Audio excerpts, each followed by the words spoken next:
이 세상에서 제일 힘든 일 중에 하나는 아마 자녀를 키우는 일이 아닌가 하는 생각을 하게 됩니다. 이렇게 보면 어떤 아이들은 대충 키워도 지가 알아서 잘 크는 애가 있는 것 같고, 또 어떤 아이들은 아주 정성을 들이고 막 공을 들여가지고 잔뜩 투자를 하고 기대를 하는데도 속을 썩이는 이제 자녀도 있습니다. 이게 마음대로 잘 안 된다는 거죠. 그래서 이 자녀에 대해서 이런 이야기가 있습니다. 자녀를 낳는 데는 피를 흘리지만 자녀를 키우는 데는 피를 말린다. 이렇게 자녀를 키우는 일은 이제 피를 말리는 힘든 일들이 계속해서 이어진다는 이야기입니다. 그래서 자녀를 키워보면 기도가 저절로 나오게 되고, 은혜가 아니면 이 아이를 제대로 키울 수 없겠구나라는 것을 인정하지 않을 수 없게 됩니다. 우리가 요즘에 이제 금요일마다 이 한나의 기도를 이제 살펴보고 있습니다. 기도에 있어서 가장 중요한 것은 우리가 기도의 결과에 대해서 얼마나 신뢰하느냐, 기대하느냐 하는 겁니다. 근데 한나는 자녀를 하나도 얻지 못해서 그것이 원이 되고 한이 되어서 하나님 앞에 기도했지 않습니까? 그가 기도하면서 믿음으로 기대했고, 또 하나님이 응답으로 사무엘을 주셨을 때 그 사무엘을 통해서 감사하며 그가 사무엘 얻기 전에 서원했던 이 모든 내용들을 하나님 앞에 다 갚으면서 이 젖된 후에는 이 아이를 제사장에게 여호와의 전에 맡기고 내려오게 되는 모습을 우리가 이제 지난 시간에 이제 살펴보았습니다. 오늘 본문을 보면 이 기도로 얻은 사무엘이 하나님에게 드려졌을 때 어떻게 자라고 있는가 하는 모습을 우리에게 보여주고 있습니다. 18절 말씀을 보면 사무엘은 어렸을 때에 세마포 에봇을 입고 여호와 앞에서 섬겼더라 그랬습니다. 여호와의 전에서 엘리에게 맡겨진 사무엘은 여호와를 섬기는 일을 배우면서 이제 자라났다는 것이죠. 그가 어릴 때 입었던 옷은 세마포 에봇이었다 그럽니다. 에봇은 우리가 잘 알다시피 제사장들이 어떤 직무를 수행할 때 입었던 특별한 옷입니다. 제사장이 이제 제사를 드려 성전에 올라갈 때 보면 갖추어 입어야 될 옷들이 여러 가지가 있잖아요. 그래서 뭐 속옷부터 위에 통으로 짠 옷, 그리고 겉옷, 그리고 그 위에 조끼 같은 것으로 에봇이라는 것을 이제 만들어서 이제 입게 되는데, 이 어린 사무엘이 이 에봇을 입었다라는 거예요. 이 사무엘이 이렇게 에봇을 입었다라고 하는 것은 나시린으로 하나님 앞에 서원되고 바쳐졌기 때문에 그렇게 입었다라고 해석을 하는 사람도 있고, 그의 아버지가 에브라임 산지에 살고 있었긴 했지만 그가 제사장의 가문이었기 때문에 어릴 때부터 에봇을 입었다 이렇게 해석을 하는 사람도 있습니다. 어쨌든 한 가지 분명한 것은 사무엘이 하나님 앞에 바쳐지게 되었고, 여호와의 전에서 어릴 때부터 하나님의 성전에서 하나님을 섬기는 하나님의 종으로 구별된 훈련을 받으면서 자라났다는 겁니다. 19절에 보면 한나가 성전에 올라가서 해마다 제사를 드릴 때 올라가게 되는데, 이 사무엘을 그때만 만나는 거예요. 그러니까 만날 때를 기다리면서 뭘 했느냐 하면 옷을 지어서 갔다는 겁니다. 19절 말씀을 보면 그의 어머니가 매년 드리는 제사를 드리러 그의 남편과 함께 올라갈 때마다 작은 겉옷을 지어다가 그에게 주었더니 그랬습니다. 요즘은 우리 뭐 아이들 옷을 거의 다 사서 입히잖아요. 근데 옛날에는 뭐 아이 옷이라는 게 없었죠. 파는 게 다 만들어서 이제 입혔습니다. 어쩌면 이 한나는 그 젖대고 한참 이 보고 싶고 사랑스러운 그 아들을 보고 싶은 마음이 막 들 때마다 그 옷을 만들면서, 아유, 우리 아이가 이쯤 컸을 거야. 이 정도 사이즈면 지금쯤 가면은 맞을 거야. 그러면서 이 아이를 위해서 정성껏 옷을 만들었을 겁니다. 여러분, 이제 우리가 지난 시간에도 살펴봤지만 이렇게 생이별과 같이 그 한참 막 눈에 그냥 막 아른아른하는 그 아이를 이 성전에 떼놓고 내려오게 됐을 때 어린 사무엘도 얼마나 엄마 품이 그리웠겠어요. 그리고 또 엄마도 얼마나 눈에 밟혔겠어요. 그런데 하나님과 서원을 했기 때문에 한나는 보고 싶은 아들을 성전에 데려다 놓고 내려와서 1년에 한 번 매년 제사를 드리러 올라갈 때 그날만 손꼽아 기다리면서 아이가 지금쯤 1년 지났으니까 이 정도 컸을 거야. 또 그 다음에는 또 지금쯤 이 정도 컸을 거야. 그러면서 마음으로 생각을 하고 품으면서 옷을 만들어서 가지고 올라갔다라는 겁니다. 종종 보면 이제 성경을 읽는 분도 계시지만 필사하시는 분도 계시죠. 목회를 하다 보면 이제 성경을 이렇게 쓰시는 분들을 이제 종종 보게 되는데, 대개 이제 성경을 쓰시는 분들은 그냥 내가 기념으로 하나 성경을 써서 좀 가져야 되겠다 이런 분은 별로 없고, 뭔가 성경을 쓰는 것에 의미를 부여하시더라고요. 그래서 이 성경을 다 쓸 때까지 내가 어떤 기도의 제목을 가지고 계속 기도하면서 이 성경을 쓰겠다. 그래서 특히 이제 자녀들을 위해서 성경을 쓰시는 분들이 많아요. 그래서 요거는 내가 첫애를 줘야지. 그래서 성경을 이제 쓰기 시작하면서 이 첫애의 뭐 결혼이라든지 또 진로라든지 앞날이라든지 이런 이제 기도 제목을 가지고 작정을 하고 기도하면서 이 성경을 이제 쓰기 시작을 하는 거예요. 여러분, 성경을 쓸 때 얼마나 공이 많이 들어가고 얼마나 또 시간이 많이 들어가요. 열심히 써도 1년 안에 쓰기가 쉽지 않습니다. 2년, 3년 이렇게 걸려서 열심히 써도 그래야 이 성경을 다 쓰게 되는데, 그렇게 이제 2, 3년을 성경을 쓰는데 막 온통 매달리면서 쓸 때마다 기도하고 또 펜을 놓을 때 또 기도하고 하면서 이 자녀를 위해서 기도하면서 성경을 필사하고 다 끝나고 나면 이것을 제본을 떠서 그 자녀에게 주면서 이게 갑오로 선물로 물려주는 거죠.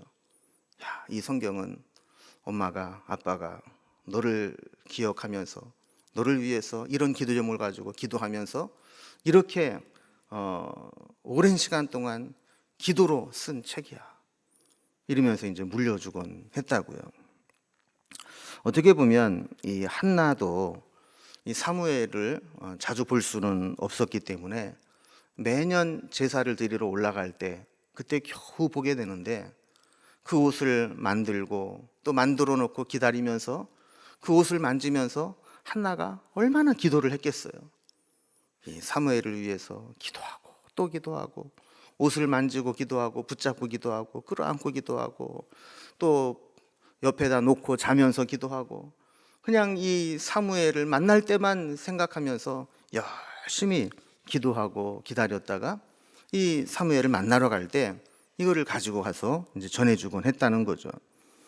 자, 그런데 20절에 보면 이렇게 매년 이 아들을 위해서 옷을 만들어 가져오는 이 한나를 보면서 엘리 제사장이 축복하고 기도해 주는 장면이 나오게 됩니다. 20절에 보면요, 엘리가 엘가나와 그의 아내에게 축복하여 이르되 여호와께서 이 여인으로 말미암아 내게 다른 후사를 주사 이가 여호와께 간구하여 얻어 바친 아들을 대신하게 하시기를 원하노라 하였더니 그들이 자기 집으로 돌아가매 그랬습니다. 여러분, 이걸 보면 우리가 좀 생각을 좀 해보면 엘리 제사장하고 이 사무엘의 부모 엘가나와 한나 아닙니까? 이 가정하고 정말 이 얼마나 이 친밀한 관계였는가, 이거를 이제 알 수 있죠. 여러분, 왜 그래요? 우리가 누군가에게 뭘 맡길 때 무엇까지 맡길 수 있느냐를 보면 얼마나 가까운 사이인가를 알 수 있는 거죠. 여러분, 예를 들어서 내가 이 사람은 정말 믿을 수 있는 사람이야. 목숨을 바쳐서라도 나와의 신의를 지킬 사람이야. 이렇게 된다면 그 사람에게는 내 자식도 맡길 수 있고 아내도 맡길 수 있고 또 소중한 뭐 물질도 맡길 수 있고 인감도장도 맡길 수 있고 그런 거죠. 그런데 이놈은 어떻게 될지 몰라. 그러면 단돈 10만 원도 못 맡기는 겁니다. 그런데 지금 이 엘가나와 한나는 자기 아들, 그것도 어떤 아들이에요? 자식이 없어도 한을 가지고 살아가다가 겨우 기도로 얻은 아들, 그 아들을 맡기게 되었다. 이거를 엘리가 알잖아요. 그리고 해마다 와가지고 그 모자 상봉하는 걸 보면 이 엘리가 남자지만 기가 막혔을 거 아닙니까? 그냥 저는 생각을 해보면요, 이 한나가 1년에 한 번씩 그 아들 사무엘을 붙잡고 막 얼굴을 막 만지고 그냥 옷을 그냥 막 대보고 이러면서 내려갈 때는 그냥 발걸음이 떨어지지 않아서 야, 얼굴 한번 좀 더 만져보자. 그리고 또 만져보고 그냥 이산가족도 헤어지듯이 그냥 또 그냥 막 뒤를 몇 번이나 쳐다보고 내려가고 그랬지 않았겠어요? 그러니까 엘리가 이거를 해마다 봐왔단 말이죠. 이 모습을 보아오던 이 엘리가 어느 날 이 마음에 감동이 밀려오는 겁니다. 하나님, 저 한나가 보통 여자가 아닙니다. 한나가 얻은 그 아들을 나한테 맡기고 저렇게 해마다 와서 가슴 아픈 이별을 하면서 또 내려가고 하면서 하나님과 서원을 지키기 위해서 저렇게 하는 거 보면 하나님, 저거는 보통 일이 아닙니다. 그러면서 마음에서 정말 우러나오는 축복의 기도를 해주는 거예요. 그 기도가 뭐예요? 여호와께서 이 여인으로 말미암아 다른 후사를 주사. 이가 여호와께 간구하여 얻어 바친 아들, 누구예요? 사무엘. 그 사무엘을 대신해서 이 한나에게 다른 자식을 좀 주시기를 원합니다. 이런 기도를 드렸던 거죠. 21절에 보면 이 엘리의 기도가 한나에게 어떻게 응답되는가를 잘 기록을 해줍니다. 21절에 보면요, 여호와께서 한나를 돌보시사 그로 하여금 임신하여 세 아들과 두 딸을 낳게 하셨고 이에 아이 사무엘은 여호와 앞에서 자라니라 그랬습니다. 그러니까 엘리가 기도할 때 하나님께서 이 한나를 돌보셨다는 거예요. 그리고 우리가 지난번 살펴본 1장 19절에 보면 여호와께서 그를 생각하신지라 이런 본문이 나오잖아요. 한나가 여호와의 전에서 그냥 막 통곡을 하고 뭐 취한 것처럼 막 간절히 기도할 때 엘리가 그를 벌써 너 왜 낮술을 먹고 성전에 와서 이러냐 그랬더니 내가 취한 게 아닙니다. 나는 한이 많은 여자입니다. 내가 아이를 못 가져서 이렇게 울부짖어 기도하고 있습니다. 그럴 때 그 중심을 보고 축복하고 보냈잖아요. 근데 그때 하나님이 그를 생각하셨다 그래요. 근데 오늘 본문에도 보면 엘리가 기도해 주었을 때 여호와께서 한나를 돌보시사 그랬어요. 여러분, 여기에서 우리는 한 가지 힌트를 얻게 됩니다. 하나님이 생각해 주시고 하나님이 돌봐주시면 뭔가 역사가 나타난다라는 거예요. 중요한 것은 우리가 뭐 소리만 많이 지르고 기도한다고 되는 게 아니고 하나님께서 나를 생각해 주실 만한, 하나님이 나를 좀 돌봐주고 싶으실 만한 그러한 내 고백이, 내 헌신이, 내 신앙이 하나님 앞에 보여지게 되는 것이 더 중요하다라는 것이죠. 여러분, 여기 보면 돌보다라는 단어가 나오는데 이 돌보다라는 단어의 원어적인 의미는 뭐냐면 방문하다라는 뜻이에요. 근데 우리가 이제 방문하는 게 이제 두 종류가 있죠. 이렇게 오다 가다가 간 김에 여기 있네 이러고 의미 없이 이제 들리는 방문이 있고, 또 하나는 늘 마음속으로 계획을 하고 내가 거기를 꼭 가야지 이렇게 생각을 하고 있다가 어떤 타이밍이 되거나 어떤 조건이 될 때 그곳에 찾아가는 거, 목적을 이루기 위해서 찾아가는 거, 이런 방문이 있는데 여기서 말하는 돌보다라는 이 방문하다라는 뜻은 후자입니다. 그러니까 하나님도 이 한나를 보시면서 한나가 저렇게 얻은 귀한 아들, 눈에 넣어도 안 아픈 저 아들을 나에게 바치겠다고 서운을 하고 그 젖대자마자 성전에 갖다 맡기고 돌아가는 그 모습을 보면서 나도 언젠가는 다른 아이를 또 줘야지 라고 생각을 하고 계셨는데, 그 계기, 그 타이밍이 어떤 타이밍이 됐냐면 엘리 제사장이 마음의 감동을 받고 하나님 앞에 그 기도를 드렸을 때 하나님은 그 타이밍을 딱 보시고 그래, 지금이야. 그러면서 마치 이 한나를 방문하시듯이 그를 찾아가셔서 한나의 태의 문을 열어주셨다라는 겁니다. 여러분, 기도가 모아지고 또 하나님의 마음에 감동이 되고 주의 종이 감동이 되고 이래서 막 기도하고 싶은 이런 조건들이 막 만들어지게 될 때 놀라운 결과가 나타나는 겁니다. 그래서 거기 보면 한나가 어떻게 됐다 그래요? 임신을 했는데 이 사무엘 후에 몇 명을 임신을 해요? 3아들과 2딸을 임신했다는 거예요. 여러분, 이 여자가 애를 못 낳아가지고 한을 품고 기도했던 여자 맞아요?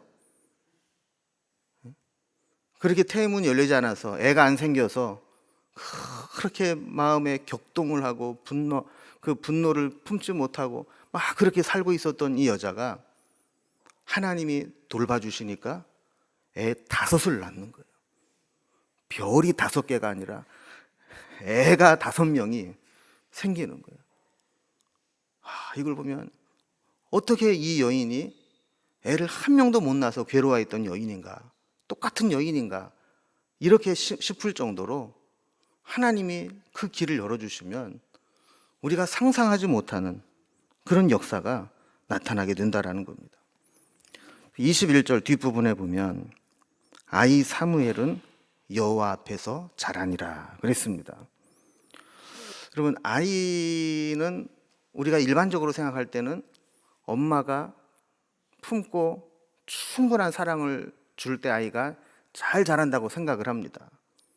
그런데 사무엘은 그런 조건을 충족시키지를 못했습니다. 젖대자마자 엄마로부터 떨어져야만 했고 여호와의 성전에 애가 볼 때는 엘리 제사장이 그냥 모르는 아저씨지 그게 주의 종인지 뭔지 알게 뭐예요. 그런데 어쨌든 이렇게 엄마의 품을 떠났지만 하나님이 그 아이를 돌보시고 사무엘이 여호와 앞에서 자라나가게 되었다라는 겁니다. 여러분, 여호와 앞에서라고 하는 것은 어떤 물리적인 공간의 의미가 아닙니다. 하나님의 면전에서, 하나님의 임재 앞에서 이런 의미거든요. 그러니까 그가 몸만 여호와의 전에 있었다는 게 아니고 하나님 앞에서, 하나님의 임재 앞에서, 하나님의 돌보심 속에서 자라나고 있었다라는 거예요. 여러분, 아이들이 자랄 때 보면 한참 산만하고 에너지가 넘칠 때가 있어요.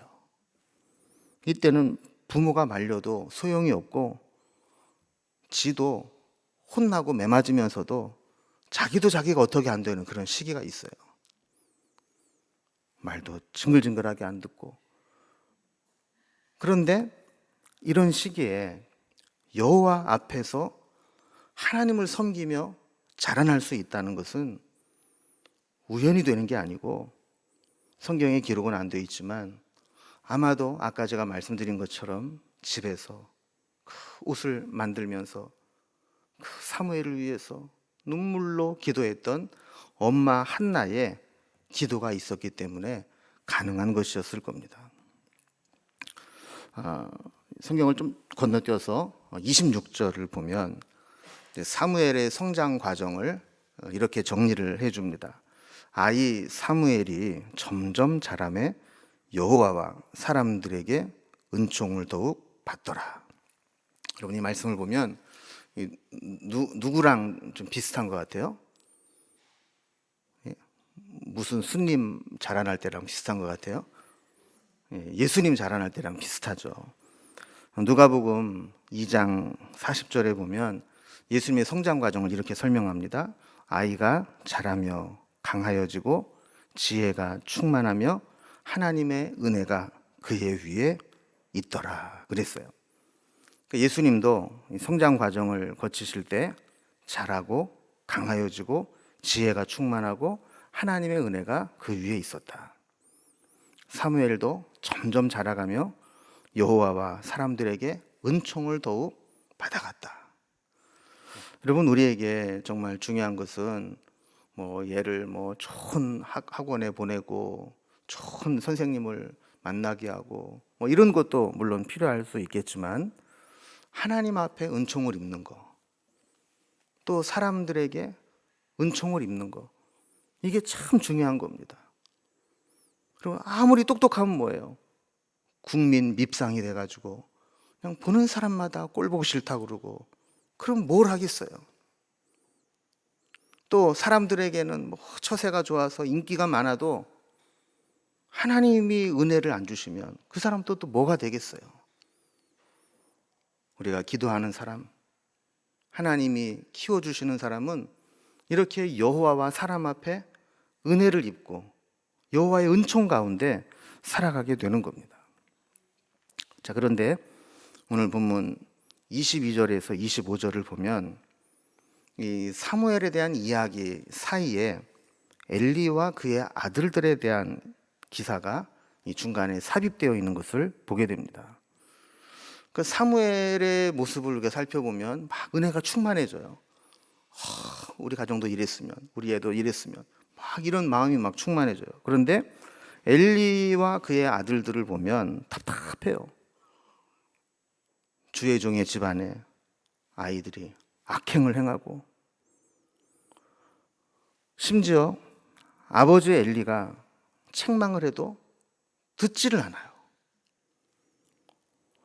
여러분, 저들은 아마 이 사무엘과 같은 공간에서 거의 살았을 거예요.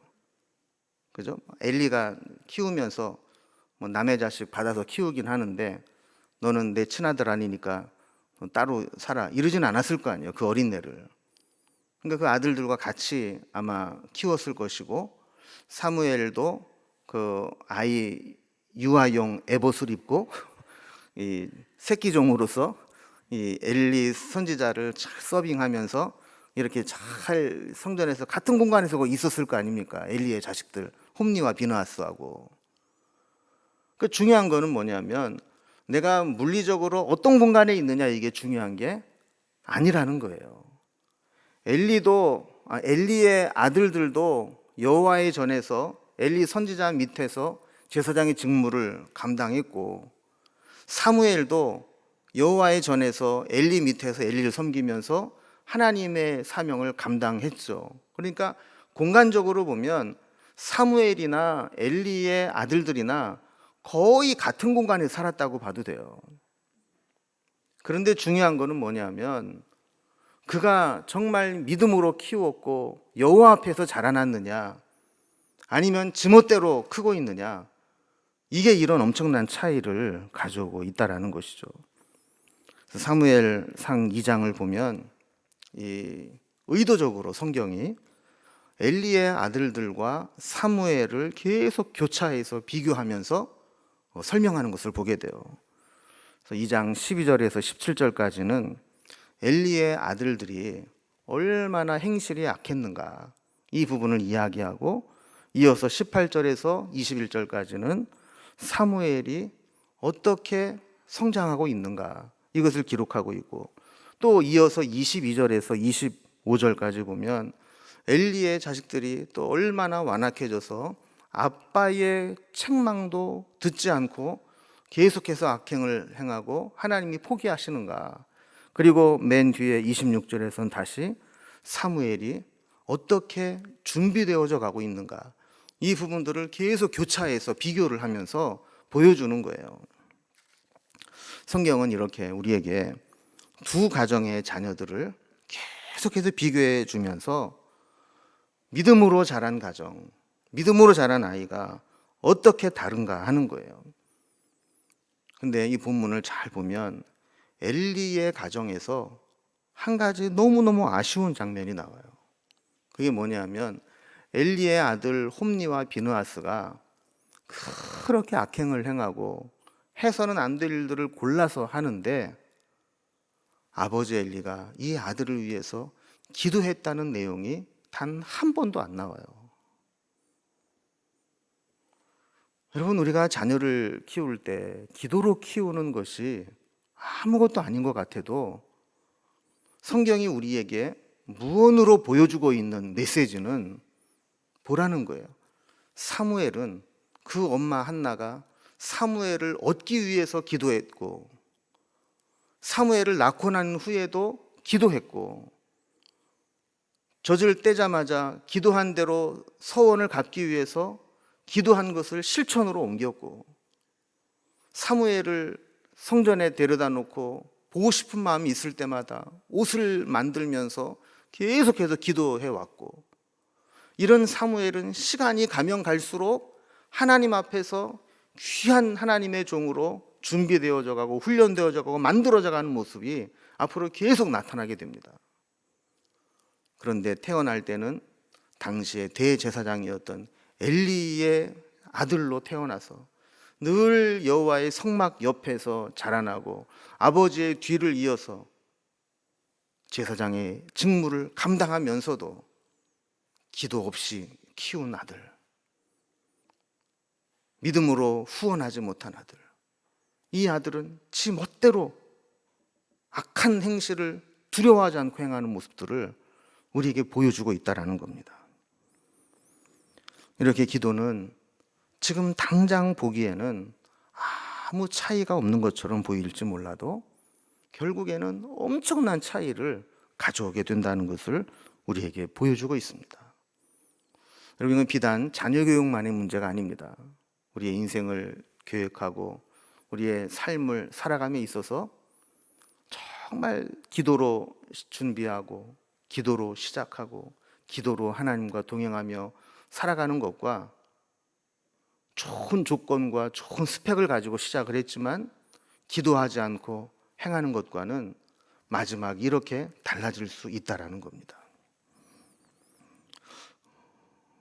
우리가 이 기도의 결과를 신뢰하고 기도하며 나아갈 때 정말 우리의 기도가 어떻게 다른 결과를 만들어내는가 하는 그런 간증이 우리에게 있어지기를 원합니다.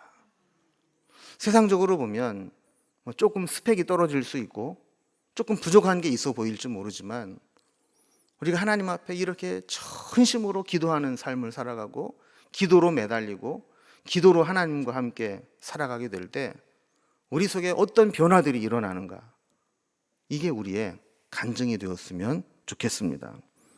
오늘 이제 말씀을 붙잡고 기도할 텐데요. 오늘 말씀과 같이 우리가 기도할 때 어떤 일들이 우리에게 일어나는가를 우리가 분명히 볼 수 있도록 응답해 주옵소서. 우리 기도했으면 좋겠습니다. 그리고 아까 이 돌본다는 의미가 방문한다, 하나님이 찾아오셔서 임재하신다, 이런 의미가 있다고 했잖아요. 마찬가지로 하나님, 우리가 기도할 때 우리를 돌보시는 은혜를 베풀어 주옵소서, 이런 기도를 했으면 좋겠어요. 두 번째로 우리 가정과 교회의 다음 세대들이 믿음 안에서 자라게 하시고 또 교회에 출석하는 것에 만족하지 않고 하나님을 만나는 사건이 있게 해 주옵소서. 그래서 오늘 우리 기도의 말씀을 생각하면서 이 두 가지 제목을 놓고 기도하시고, 또 혹시 또 말씀 가운데 또 다른 부분의 은혜가 있다면 그 주신 말씀을 붙잡고 기도로 결단하는 시간을 갖도록 하겠습니다. 우리 다 같이 주님의 이름을 3번 부르고 기도의 자리로 나가면 다 같이 기도